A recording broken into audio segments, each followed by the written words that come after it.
जय जिनेंद्र. परमपूज्य आर्यनंदी मुनिराजांच्या चरणी त्रिवार नमोस्तु नमोस्तु नमोस्तु. जय जिनेंद्र आपल्या सर्वांना. आपण ऐकत आहोत परमपूज्य आर्यनंदी मुनिराजांचे जीवनचरित्र.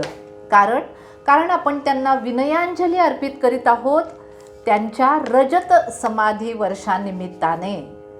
श्रोते हो, पहिले 3 भाग तुम्ही ऐकले असतीलच. आज ऐकूया 4था भाग आणि सुरुवात करूया मंगलाचरणाने. नमो अरिहंताणं नमो सिद्धाणं, या पवित्र नवकाराच्या स्वरात आज आम्ही करीतो वंदन.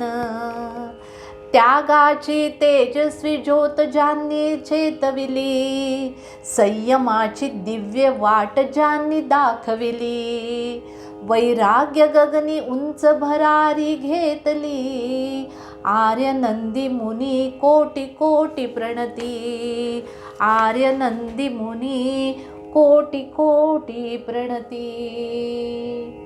बोला पंचपरमेष्ठी भगवान की जय जय जय. परमपूज्य आचार्य श्री आर्यनंदी मुनिराज की जय जय जय. श्रोते हो, मागील भागामध्ये आपण ऐकले भाऊंच्या प्रामाणिकतेविषयी. आता वालसा गावी ही एक घटना घडली. ते कुटुंब वालसा या गावी आलेले होते. तिथे काय घटना घडली ते आपण ऐकत आहोत. ती अशी घटना होती की गावामध्ये हिंदू मराठा कुटुंब जास्त होते. ब्राह्मणांचे एकच घर होते बरं का, भीमराव कुलकर्ण्यांचे. गावामध्ये दर मंगळवारी देवीपुढे 2-3 बकरे मारण्याची पद्धत तिथे होती. अंधश्रद्धा केवढी बघा. अहिंसेचे पुजारी असणारे भाऊ ही कुप्रथा मोडण्यासाठी इथे सुद्धा सरसावले. तो दिवस मंगळवारचाच होता. भाऊंनी देवीच्या देवळाजवळच टेबल खुर्च्या मांडायला सांगितल्या. शिपायाला सरकारी वेश घालायला सांगितला. तिथे गंगाराम नावाचा माणूस 2 बकऱ्यांना घेऊन आला आणि त्यांना खुंट्याला बांधून ठेवलं त्याने. भाऊंनी त्याला कारण विचारलं, का बांधलं या बकऱ्यांना इथे? तेव्हा तो म्हणाला, मी पोलीस पाटणाचा पुतणे आहे. आमचे पाहुणे हे बकरे देवीला अर्पण करायला आलेले आहेत. भाऊ म्हणाले, देवदेवतांच्या पुढे अशी हत्या करता येणार नाही, नाहीतर मोठा दंड भरावा लागेल तुम्हाला. एवढ्यात पोलीस पाटील स्वतः तिथे आले, 50-60 जणांचा जमाव घेऊन. आणि भाऊंना म्हणू लागले, आम्हाला विरोध करणारे तुम्ही कोण आहात?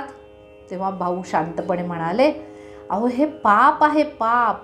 कोणत्याही पुराणामध्ये शास्त्रामध्ये बळी देण्याची पद्धत बिलकुल सांगितलेली नाही. मी सर्व ग्रंथांचा अभ्यास केलेला आहे. तुम्ही माझे जर ऐकले नाही तर मला वरती तसा रिपोर्ट करावा लागेल. आता त्याची जबाबदारी तुमच्यावर राहील बरं का. हे ऐकून मात्र सगळेजण घाबरले. भाऊंनी सगळ्यांची समजूत घातली आणि देवीसाठी गूळ मलिदा आणा, देवीला अर्पण करा आणि नवस फेडा असंही सांगितलं. इतक्यात तिथे काय झालं, एक देवी अंगात आलेली महिला घुमत घुमत तिथे आली बरं का. मला नैवेद्य पाहिजे, मला नैवेद्य पाहिजे, मला नैवेद्य पाहिजे असं ओरडू लागली. भाऊ काही घाबरले नाहीत. तिच्या पुढ्यात जाऊन ते बसले. तशी ती बाई म्हणाली, अरे माणसा, मी तुझी आई आहे हे तुला कळत नाही?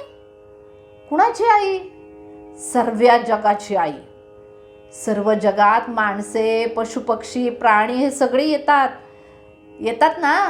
वय तर मग त्या बकऱ्याची सुद्धा तर तू आईच आहेस ना ग. आई कसली ग तू? डाकिणी आहेस, डाकिणी.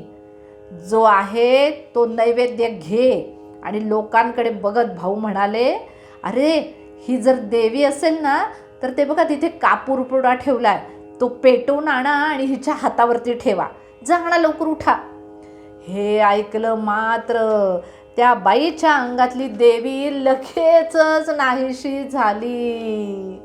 आणि बघा हिंसक धर्माविरोधी प्रथा तिथे बंद झाली. केवढे मोठे कार्य केले भाऊंनी तिथे.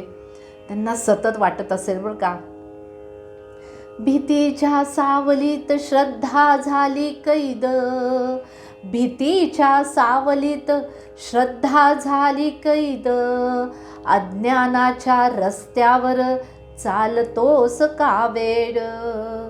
देव नाही मागत रे, अरे देव नाही मागत रे रक्ताची ही धार, दयेच्या फुलांनीच सजतो त्याचा दरबार, सजतो त्याचा दरबार.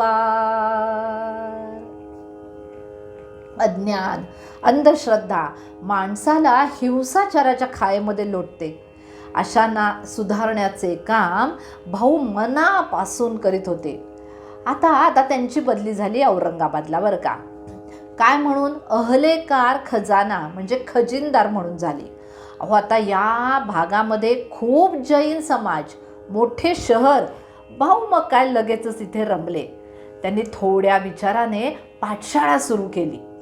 समाजातील श्रेष्ठ गोकुल सावजी सारख्या व्यक्तींनी अत्यंत आनंदाने त्यांना मदत केली आणि पाहता पाहता घराघरांमधून मुले पाठशाळेत की हो येऊ लागली, गाऊ लागली आनंदाने.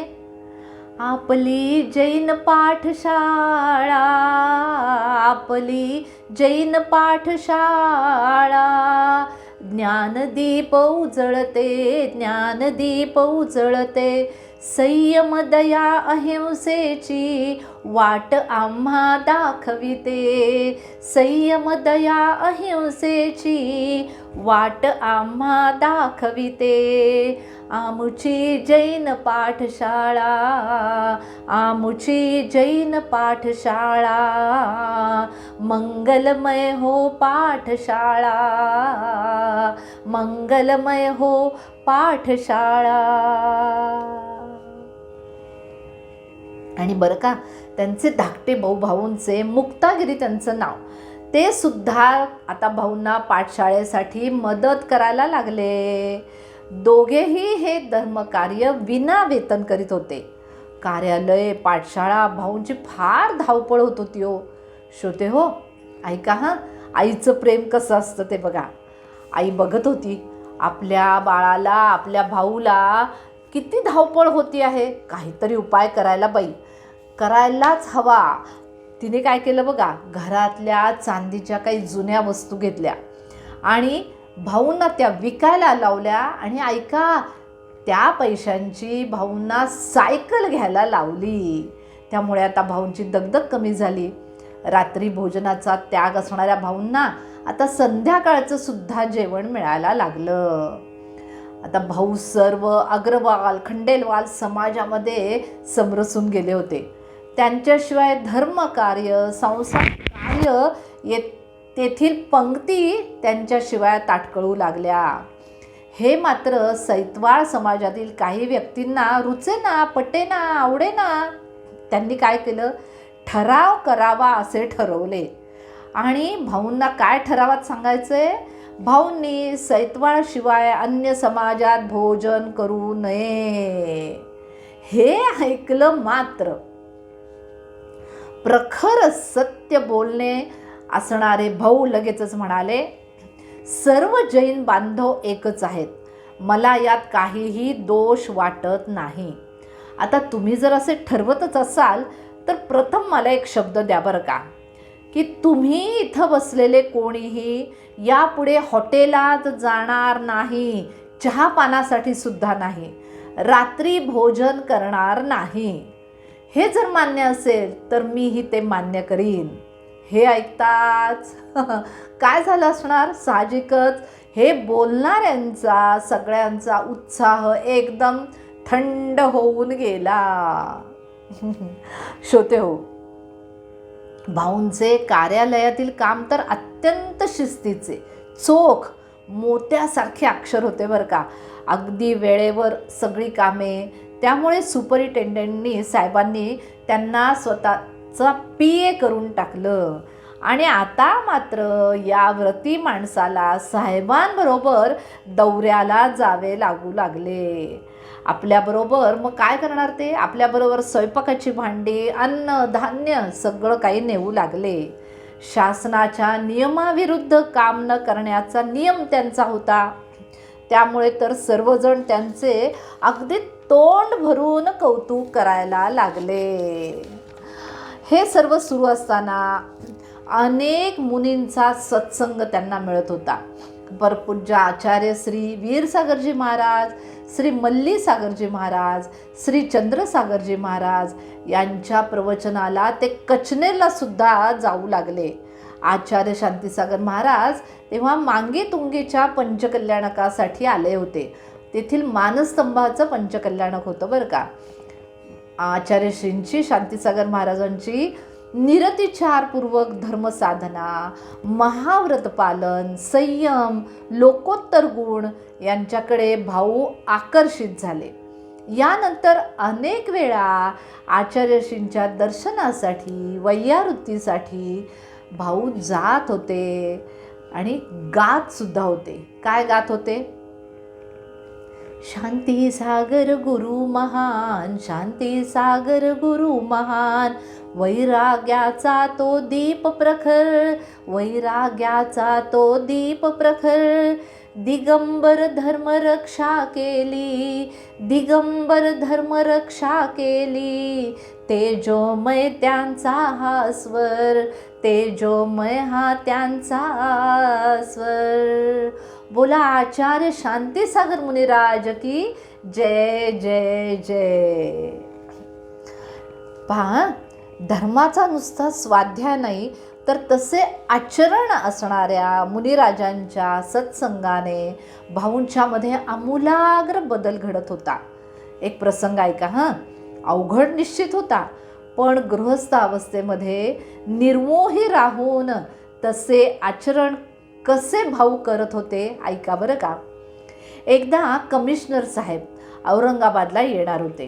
तेव्हा त्यांच्यासाठी पैठणच्या आमीनांना असे वाटले की साहेबांना पैठण गंगेचे मेजवानीमध्ये मासे द्यावेत. तसा आदेश पेशकार शंकररावांना म्हणजे भाऊंना आला. ते ऐकून मात्र भाऊ एकदम गरम झाले, चिडले. सर्व ऑफिस स्टाफला ते म्हणाले, मी आणि तुम्ही कोणीही मासे पाठवणार नाही. शेवटी वाट बघून बघून आमीन साहेब पैठणला आले. त्यांनी भाऊंना विचारलं, मेरी चिट्ठी के मुताबिक मछली क्यों नहीं भेजी? तसे भाऊ लगेच म्हणाले, यह बात मेरे मजहब के खिलाफ है. भेजना तो दूर, किसी से भिजवाना या इसको अच्छा कहना भी मेरे मजहब से मना है. हे ऐकून श्रोते हो साहेब चिडले का? तर अजिबात नाही. ते म्हणाले, ओहो, आपके जैन धर्म की इतनी नाजुक बात है, यह हमें मालूम ही नहीं था, और फिर ऐसा हम कभी नहीं करेंगे. पुढे म्हणाले, अशी धर्मनिष्ठ व कर्तव्यपरायण माणसे खूप दुर्लभ आहेत. भाऊ, तुमचे मन मी दुखावले, मला क्षमा करा. श्रोते हो, हे सर्व ऐकून वाचून मला आठवण येते रत्नकरंडक शावकाचारमधील एका श्लोकाची. गृहस्थो मोक्ष मार्गस्था निर्मोहो नैव मोहवान अनगारो गृही श्रेयान निर्मोहो मोहिनो मुने. म्हणजे काय हो? मोही सतत असणाऱ्या मोही लोकांना संसारात भरकटत ठेवणाऱ्या साधूंपेक्षा निर्मोही गृहस्थ खरोखरच श्रेष्ठ असतो. जैन धर्मप्रभावना करताना भाऊंच्या लक्षात आले की आपण जैन साहित्याचा स्वतः अभ्यास करणे आवश्यक आहे.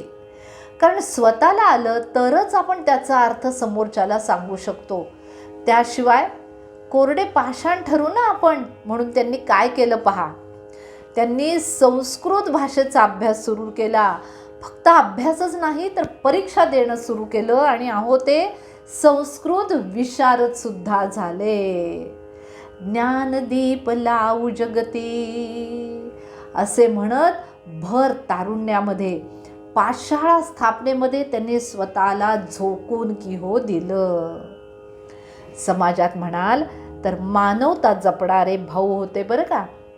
क्षुद्र जीव सुद्धा परमात्मा होऊ शकतो हे माहीत असल्याने सर्व जाती धर्मातील मंडळी भाऊंची चाहती होती. कारण भाऊ त्यांना प्रत्येक वेळेला पाहिजे ती मदत अवश्य करत होते. त्यांच्याशी सतत बोलते राहत होते. त्यांच्या धर्माविषयी चर्चा करत होते. आणि समोरच्याला दुसरं काय हवं असतं हो. नदीप्रमाणे प्रेमळ जीवन असल्याने भाऊ अजात शत्रू अहो देव माणूसच होते असे प्रत्येक जण तिथे म्हणत होते. अजात शत्रू तू देव माणूस तू, अजात शत्रू तू देव माणूस तू, प्रेमाचा सागर शांततेचा सुगंध तू, प्रेमाचा सागर शांततेचा सुगंध तू, राग द्वेष नाही अंतरी फुलते करुणा, राग द्वेष नाही अंतरी फुलते करुणा, मानवतेच्या वाटेवर चालणारा तू साधना, मानवतेच्या वाटेवर चालणारा तू साधना, तू साधना. बोला आर्यनंदी मुनिराज महाराज की जय जय जय. त्यांच्या चरणी त्रिवार नमोस्तु नमोस्तु नमोस्तु. पहा, इतर समाजामध्ये असे अनेक साधू होऊन गेले की ज्यांनी मानवता हा विचार मनी ठेवून समाजाची केवढी सेवा केली. त्यांची नावे अजरामर झाली. महाराष्ट्रातील अशा साधूंची नावे घेतली जातात. मग जैन समाजांसाठी सर्व समाजांसाठी कोणत्याही धर्माचा अनादर न करता सर्व थरातील समाजातील लोकांसाठी कार्य करणाऱ्या महाराजांचे नाव इतर समाजामध्ये का बरं नाही घेतले जात? याला कारण आपणच कुठेतरी आहोत. महाराजांच्या एवढ्या कार्याचा गौरव आपण आपल्या मुखाने दुसऱ्यांपर्यंत पोहोचवलाच नाही. पटते ना तुम्हाला? आता आपण सगळे मिळून हे कार्य करूया. अहो, अशा थोर मुनिराजांनी सर्वांसाठी एवढं महान कार्य केलंय. अंधश्रद्धा निर्मूलनाचं, अज्ञानाचं, कुप्रथेला दूर करण्याचं हे मोलाचं कार्य, मानवतेचं कार्य आपण समाजाला सांगणार नाही तर दुसरे कोण सांगणार? चला तर मुनिराजांचं हे कार्य आपण सर्वजण समाजात पुढे येऊन अवश्य सांगूया आणि जैन धर्माचा गौरव मनामध्ये बाळगूया, सर्व समाजापर्यंत पोहोचूया. आपणा सर्वांना सप्रेम जय जिनेंद्र. सर्व जीवांच्या प्रती मंगल भावना, त्यांच्या प्रती क्षमाभाव. सप्रेम जय जिनेंद्र.